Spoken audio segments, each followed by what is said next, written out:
दिल्ली में प्रवेश करते हुए अब किसान उस मैदान की तरफ बढ़ रहे हैं जहां पर प्रशासन की मदद से तमाम व्यवस्थाएं करवाई जा रही है। 3 कृषि कानूनों के विरोध में हो रहे किसान आंदोलन को हरियाणा के कृषि मंत्री ने जहां कांग्रेस द्वारा प्रायोजित बताया, तो वहीं पूर्व मुख्यमंत्री भूपेंद्र सिंह हुड्डा, प्रदेश कांग्रेस कमेटी के अध्यक्ष कुमारी सैलजा और कांग्रेस महासचिव रणदीप सुरजेवाला को भी आड़े हाथों लिया। इसके साथ ही उन्होंने स्पष्ट किया है कि किसानों को दिल्ली कूच से कोई लाभ नहीं होगा। उन्होंने पंजाब के मुख्यमंत्री कैप्टन अमरिंदर को भी नसीहत दे डाली कि वो सोनिया गांधी और राहुल गांधी के दबाव में आकर पंजाब के किसानों को बर्बाद ना करें। किसान आंदोलन को लेकर सरकार क्या कदम उठा रही है, इस बारे में बातचीत के हमारे संवाददाता अनिल कुमार ने कृषि मंत्री जेपी दलाल से। 3 कृषि कानूनों के विरोध में किसान दिल्ली कूच कर रहे हैं। प्रशासन और किसानों में तनाव की स्थिति बनी हुई है। इस स्थिति को देखते हुए सरकार क्या कदम उठा रही है, इस समय मेरे साथ है हरियाणा के कृषि मंत्री जेपी दलाल। इनसे जानते हैं। जी दलाल साहब, मेरा सभी किसान भाइयों से हाथ जोड़कर प्रार्थना है कि केंद्रीय सरकार ने, केंद्रीय कृषि मंत्री जी ने आपको 3 तारीख को बुलाया है, आपके नेतृत्व को, उनसे मिल बैठकर बात करिए। दिल्ली कूच करने से कोई लाभ नहीं होगा। दिल्ली हमारा सारा देश की राजधानी है, देश का दिल है। वहाँ पर अव्यवस्था फैलाएं, ये हमारे लिए अच्छी बात नहीं होगी। और मैं हरियाणा के किसानों का दिल से धन्यवाद करता हूँ कि वो इन कानूनों को समझ गए हैं और उन्होंने देख लिया है कि कांग्रेस ने जो भ्रम फैलाया था कि एमएसपी नहीं रहेगी, मंडियां टूट जाएंगी। एमएसपी भी है, मंडियां भी हैं और हरियाणा के अंदर देश के किसी भी प्रदेश से ज़्यादा, चाहे वो बाजरा हो, मक्का हो, मूंगफली हो, गेहूं हो, धान हो, कपास हो, सबकी अच्छी खरीद हुई है। किसानों को सीधा पैसा दिया है। और ये जो आंदोलन है ये कांग्रेस द्वारा प्रायोजित है। कांग्रेस कभी किसानों की हितैषी नहीं हुई। कांग्रेस ने 60 साल किसानों का शोषण किया है। किसानों की आज जो बद से बदतर हालत गई उसके लिए कांग्रेस जिम्मेदार है। कांग्रेस अपनी नाकामियों को छुपाने के लिए किसानों पे के कंधों पर बंदूक रख के चलाना चाहती है। और खासकर जो पंजाब सरकार है, मेरे सिख भाई हैं, उनसे मेरी प्रार्थना है कि आप कांग्रेस के बहकावे में ना आए। सिखों का कत्लेआम आप ना भूलें।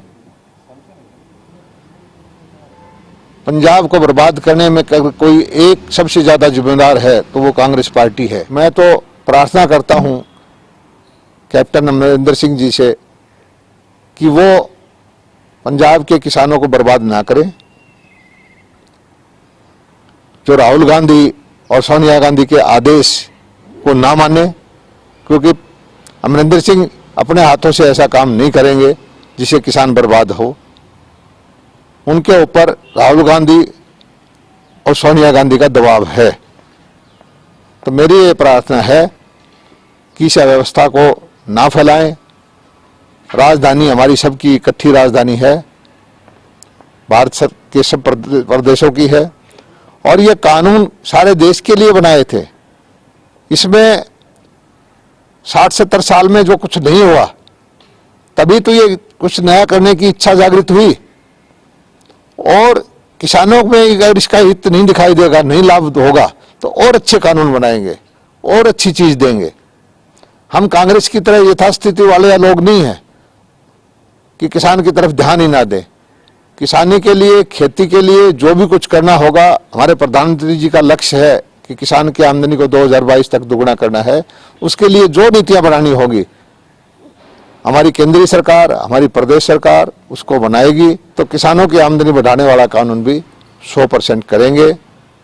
इससे किसानों की आमदनी बढ़ेगी और किसानों की आमदनी बढ़ते हुए कांग्रेस नहीं देखना चाहती, इसलिए अव्यवस्था फैलाना चाहती है। दलाल साहब, आप लगातार कह रहे हैं कि जो 3 कृषि कानून हैं वो किसानों के हित में हैं और किसान सड़कों पर हैं। क्या भाजपा सरकार जो है किसानों को समझा नहीं पाई या वाकई ही जो 3 कृषि कानून हैं उसमें कहीं ना कहीं खामियां हैं? कहीं कोई खामियां नहीं है। ये कृषि कानून आने के बाद लोगों का चुनाव हुआ, बाई इलेक्शन हुए मध्य प्रदेश के अंदर, उत्तर प्रदेश के अंदर, गुजरात के अंदर, बिहार के अंदर पूरा असेंबली का चुनाव हुआ। लोकतंत्र में जनता की माने या कांग्रेस के भेजे हुए कुछ नुमाइंदे हैं जो किसानों का स्वरूप धारण किए हुए हैं उनकी माने, और कुछ गलत होगा तो हम उसको ठीक करने के लिए तैयार हैं। दलाल साहब, अभी आपने कहा कि अगर ये 3 कृषि कानून अच्छे ना होते तो भाजपा जैसे बिहार में चुनाव है वहाँ जीती है और दूसरे जहाँ उपचुनाव थे वहाँ भी भाजपा की जीत हुई है, तो फिर हरियाणा में भाजपा कैसे हार गई? ये सीट हमारी ना थी ना आज तक आई है। 100% सीटें कोई पार्टी नहीं जीतती, और हमने 1 साल पहले चुनाव हुआ था, कमल के निशान पर हमारा कैंडिडेट था, उससे 15,000 वोट ज्यादा लिए हैं। हार जीत 100/100 कोई पार्टी नहीं जीत सकती सब जगह, लेकिन लोगों का मैंडेट हरियाणा के अंदर भी हम समझते हैं भारतीय जनता पार्टी के लिए खराब नहीं था। दलाल साहब, अभी आपने बताया कि पंजाब के किसान जो हैं वो अव्यवस्था पैदा कर रहे हैं, वही आंदोलन कर रहे हैं, तो कैप्टन अमरिंदर सिंह कह रहे हैं कि अगर किसान अपनी आवाज़ उठाना चाहते हैं शांतिपूर्ण ढंग से तो हरियाणा सरकार क्यों रोक रही है? और दूसरा उन्होंने कहा है कि अगर पंजाब के किसानों को कांग्रेस ने उकसाया होता तो हरियाणा के किसान क्यों दिल्ली कूच कर रहे हैं? हरियाणा का पूरे प्रदेश की रिपोर्ट है मेरे पास, 1,000 किसान भी नहीं निकले 2.5-3 करोड़ की आबादी में। पंजाब के किसान भेजे हुए निकले हैं, वो भी ज़्यादातर कांग्रेसी हैं। और मैं एक चीज़ पूछना चाहता हूं कैप्टन साहब से, जब आपने कह दिया कि ये जो 3 कृषि कानून है इसको पंजाब में हमने लागू ही नहीं करना, हमने मानना ही नहीं है, आपने अपना कानून बना दिया है, तो पंजाब के किसानों की समस्या तो आपने खत्म कर दी, उनको दिल्ली और हरियाणा क्यों भेज रहे हैं? दलाल साहब, आपने कहा है कि हरियाणा के चंद किसान हैं जो दिल्ली कूच कर रहे हैं, तो इनके पीछे कौन है? अगर चंद किसान है तो इनके पीछे आपको साफ दिखाई देता है, रणदीप सिंह सुरजेवाला है, शैलजा है, भूपेंद्र सिंह हुड्डा है। इनको एकदम से बेचैनी हो गई है, कोई पानीपत पहुंच रहा है, कोई करनाल पहुंच रहा है। पिछले 2-3 महीने से इनका किसान प्रेम जाग चुका है। इनको ये नहीं वक्त ध्यान में है कि किसानों को इन्होंने 6-6 रुपये 5-5 रुपये के चेक दिए थे मुआवजे के। इनके वक्त में कभी बाजरा की खरीद नहीं हुई, सरसों के खरीद ये नहीं करते थे, मुआवजे के पैसे ये नहीं देते थे, फसल बीमा इनके टाइम में नहीं होता था, शुगर मिल की रिकवरी इनके वक्त में कम थी, किसान का दुर्दशा इन्होंने कर रखी थी। आज किसान की हालत धीरे धीरे करके भारतीय जनता पार्टी के शासन में सुधरनी शुरू हुई है, तो इनको समस्या शुरू हो गई है। ये थे मेरे साथ हरियाणा के कृषि मंत्री जेपी दलाल। इन्होंने कहा है कि 3 कृषि कानून किसानों के हित में हैं और प्रधानमंत्री नरेंद्र मोदी का वायदा है कि 2022 तक वो किसानों की आय दुगनी करेंगे।